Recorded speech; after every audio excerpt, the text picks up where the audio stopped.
Operation Sindoor ನಂತರ ಪಾಕಿಸ್ತಾನ ಈ ಒಂದು 16 ತಿಂಗಳಲ್ಲಿ 6 ಉಪಗ್ರಹಗಳನ್ನು ಉಡಾಯಿಸಿದೆ ಅಂತೆ.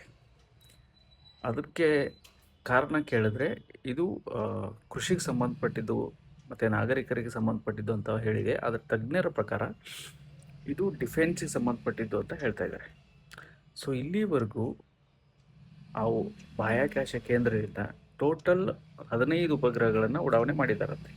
ಅದರಲ್ಲಿ 6 ಈ ಒಂದು 16 ತಿಂಗಳಲ್ಲೇ ಮಾಡಿದ್ದಾರೆ ಆಫ್ಟರ್ ಆಪರೇಷನ್ ಸಿಂಧೂರ್.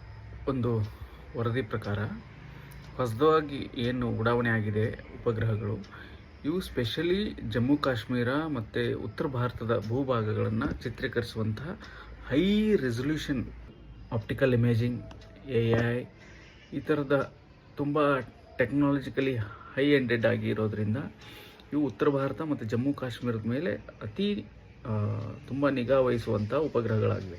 ಸೊ ಇದು ಯಾಕೆ ಇದಕ್ಕೆಲ್ಲ ಸಪೋರ್ಟ್ ಮಾಡ್ತಾ ಇದ್ದಿದ್ದು ಚೀನಾ.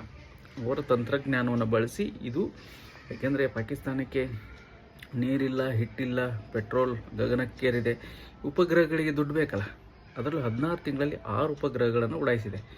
ಸೊ ಇದು ನಮ್ಮ ಭಾರತಕ್ಕೆ ಟಕ್ಕರ್ ಕೊಡುವಂಥ ವಿಷಯ ಆಗಿದೆ ಸದ್ಯಕ್ಕೆ. ಬಟ್ ಅವರು ನಮ್ಮ ವಿರುದ್ಧ ಟಕ್ಕರ್ ಕೊಡುವಷ್ಟು ಕೆಪಾಸಿಟಿ ಆ ದೇಶಕ್ಕೆ ಇಲ್ಲ.